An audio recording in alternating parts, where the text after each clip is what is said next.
I've seen videos. There's this one Beckett Cook guy. He's got videos up that there's this push to like using science to prove God, that bothers me. I want to talk about that in this video. Can science prove God? What are religious people doing using science? I want to talk through some things, and let's just use let's do some thought experiments in this video and just talk through a couple of things. This is a good subject.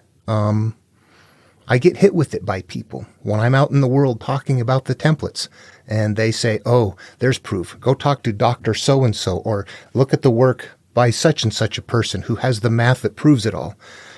I get that from people, and there's something really wrong with it. Let's talk about that. My name is Dan Paulson. Welcome to the channel. What I'm going to say is that when I see that it actually affects my mind in such a way that it gets my attention, and I've analyzed that. And what I realize is that in the minds of that individual, they're very convinced of something. But in my mind, as I look and I watch, I find that if I was to be using that same thought process that they were using, that I would feel incredibly, personally dishonest with myself. Yet, to them, it's exactly the right thing. I want to talk about something that's very strange. What I hear when I look at things like that, if I see God, proof, science, doctor, something that those are somehow linked together, all I can say is that it affects my mind. It actually has a sensation, like a contortion or something like that. I don't know how to describe it, but those words don't go together. They'll get your attention. Let's talk about that in this video. Okay, one of the things that I realize now about the people that are going to be into this, that are the true seekers, is that we think things through. We need to mentally interact with it. We don't just listen to people and go, they said so, so there you go. I qualify them. There's something that we do different, and it's difficult to see this at first because, I mean, there's people that I admire out there that I listen to their work all the time, and I really respect them. But the reason is not because the person. I've never met them. It's because of the material. So it's never the person as we're growing that we are listening to. If we're attached to somebody, it's because we're hooking in with something that they're saying. And it makes sense.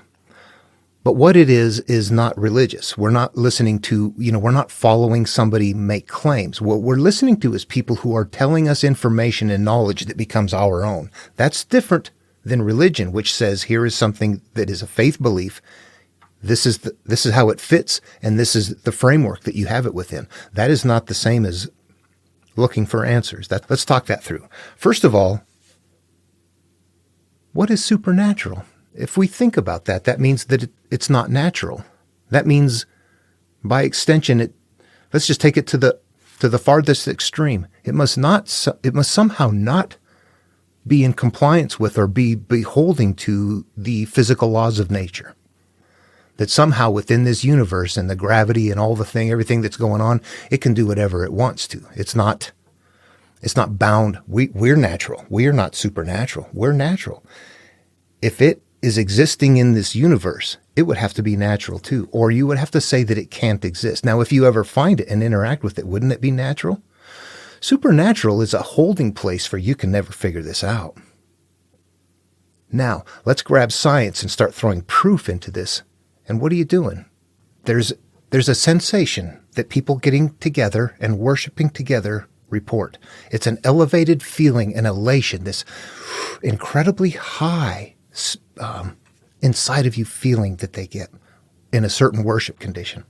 And you know what? I've experienced that, but not in church, in other places, in other environments, in other situations. Sometimes just this clarity in talking with people and understanding things and becoming aware of things. That humans, okay, so I would look at that and I go around the world and I find out that, everywhere you go, people have that kind of an elated experience. It's when they're together doing something together, feeling good. However, you can also see the opposite of it. People don't pay attention to this one. A group of people getting together in a protest for a negative reason are also going to amp up and feel in a negative way, bigger than they would have on their own as well. They do things in a group that later they would go, I don't know why I got caught up in it, and that's what happens. So it's a true feeling, but it's bigger than that elation. It goes both ways. The idea that you feel that and therefore that proves God is not right. You should say, I feel that. Where does that come from? And then later you realize we've evolved. We've got brains that are connected in ways as a species where we can sense each other on an emotional level, because in a group it would have helped us survive. We're very weak and fragile. And that animals seem to have that to some degree as well, that it's not very big, but it's there. And some people experience it a little bit more than others, but that would be, something that's based in a quantum experience and not a supernatural experience. Okay, I know that feeling is there. I've experienced that feeling. But what I want to know is what makes that feeling be there for me and for anybody else on the planet, regardless of their belief. But when they're getting together and doing the same sort of thing, working together in a joyous way, they all feel better. And we work together in a negative way and we all feel worse. And we hit inner sensations that are higher levels than we could achieve on our own when we're in a group. That becomes observable. What does that tell us? When we're in proximity and as we begin to share an elated or a negative emotion, that it gets bigger. What is that telling us? Someone's turning up the volume. It's getting brighter. It's getting more intense. No matter where you go, that's it. Is it perhaps something besides the Holy Spirit? God? Is it an evolutionary something that we're sharing? Yeah, I think so. And that would do a better job explaining it, but not as emotionally comfortable. Okay, let's just look at it from a distance. Religion starts out, and it's well known to be faith, and it explains the mystery of life. We don't know how things come about. It must be this. As we develop and science comes on board more and we develop enough instrumentation that helps us learn more, at some point we hit this exponential growth. And suddenly we're finding out that the miracle of this grass growing is based in chemical reactions. We're finding that the mysteries are, explainable. And when that happens, the mystery gets pushed a little bit farther away each time. The magic goes away. And at some point in time, you've explained so much naturally that mystery, that religion at one point in time has kind of lost its toehold. It can no longer stand up to facts. So what happens? It morphs. At some point in time, Galileo is in house arrest that wrote about the Earth going around the sun, that the sun was actually the center and not the Earth. And that was not even okay. At some point in time, we can look in history and see that the church was not okay with growth and development. People tell you that science emerges from religion. At first, there was religion. At some point in time, knowledge diverges and they separate from religion. It's not like science became a competing thing. It's people within the religion began to find answers and go, oh, this is a chemical reaction. It's not the finger of God after all. Why? How amazing. At some point in time, you make decisions for yourself about what is real. And you know what? What is evolution? It's changing. It's changing. It's changing. In the beginning, the church held Galileo under house arrest for, the Earth wasn't the center. Now it's completely okay. That's absolutely fine. What has happened? Evolution of the religion. In a greater population, I think, the less information you have, the more difficult it is to make the right decision. And there is an incredible amount of, I won't go there. Here's what I want to say. When I see someone like on these shows that are doctors or professors that are hinting towards evidence towards God and using science, they're using whatever science comes up with. They're not coming up with it on their own. They're not developing it. Scientific method. We want to look for answers. We don't know what's there. We're going to keep exploring until we figure it out. Everybody can see it. We can replicate this. Yes, we do know. Every lab in the world realizes it's the same chemical reaction now. We've proven this. This is how science works. And at times it has theories because it's the best working thing. And then more information later makes them go, oh, okay, we got to change that. We have to come on board. Science is flexible because it's continuing to grow and learn and expand and stretch out. It's looking for answers. And when it finds answers, it goes that way. Theism starts off with a belief in a supernatural that you cannot see. And If somebody is using science to look for that, they're abusing science. That's not what science does. Science doesn't start off and say, I have a belief in something. Now I'm going to go look for the evidence to prove it. That's not science. You're abusing your degree. It'll work in the world where people don't know. But you can't use science to prove supernatural. They're not on the same playing field. You know what? Theoretical physics is the highest evolution of what humanity is doing right now. They're not looking for God.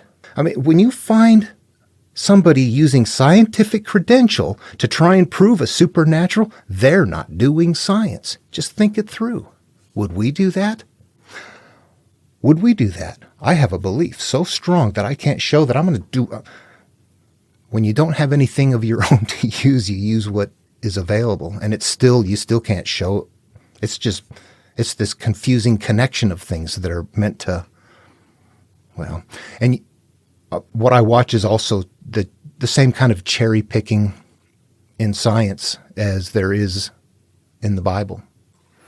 Let me be clear about that. I don't find science cherry picking science. I find theists cherry pick the Bible and science. They look for what supports their belief. Yeah, that's it. They don't grab the things that don't.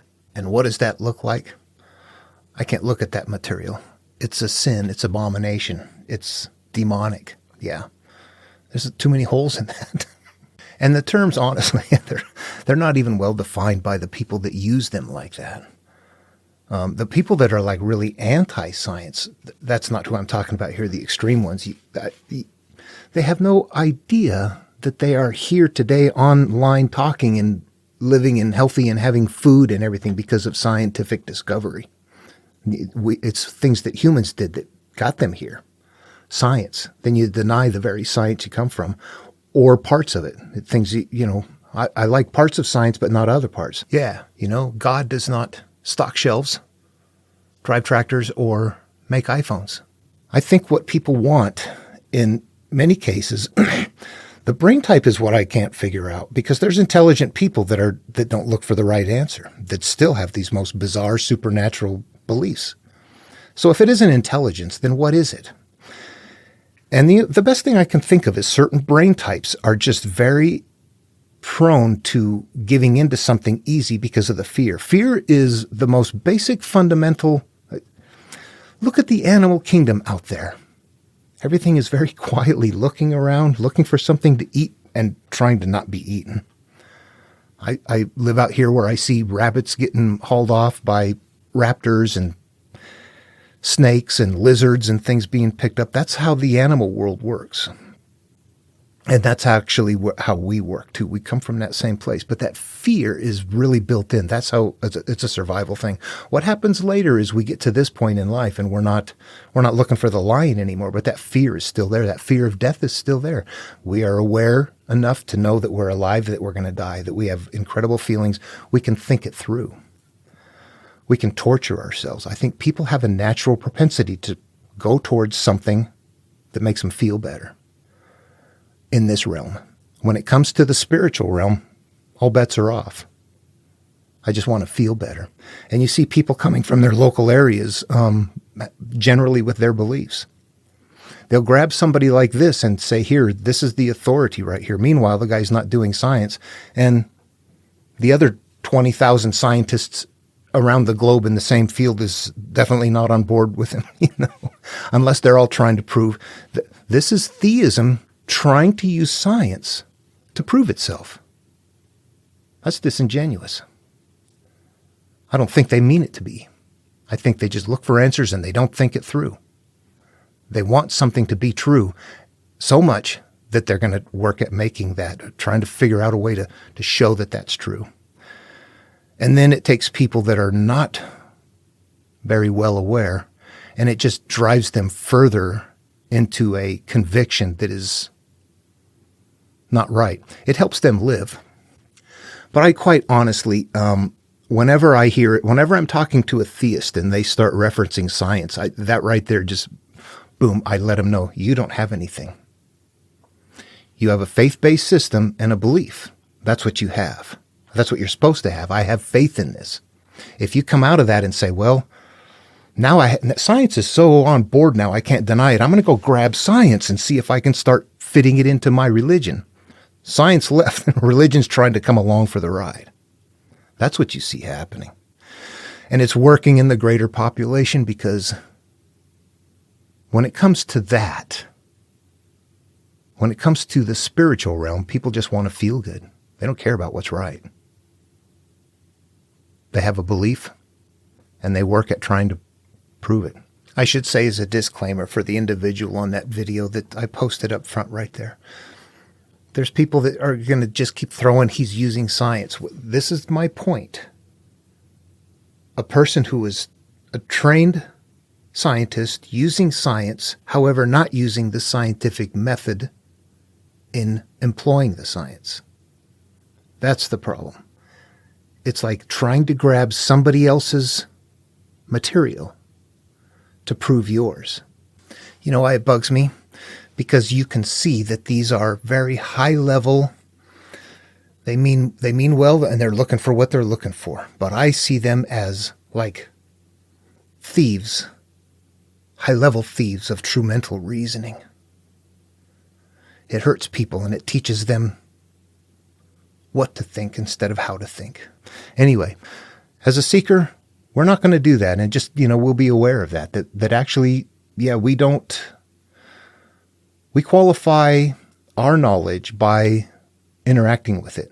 We don't listen to somebody that is making some claim that we can't see and saying they said so and they have these credentials, so there.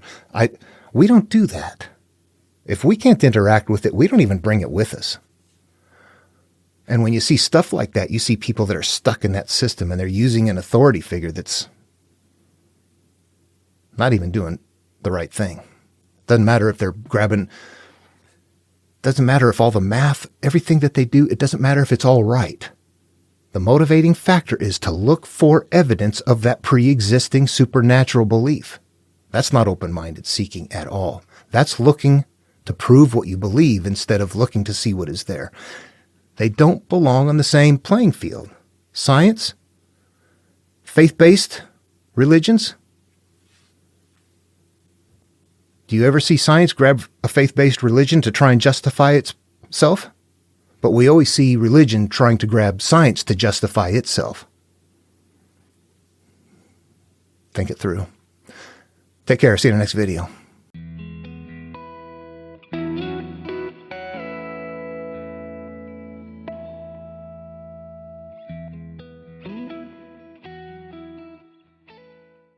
It's like the mechanism of that frame of thinking emerges from a point. Well, that thought flew away.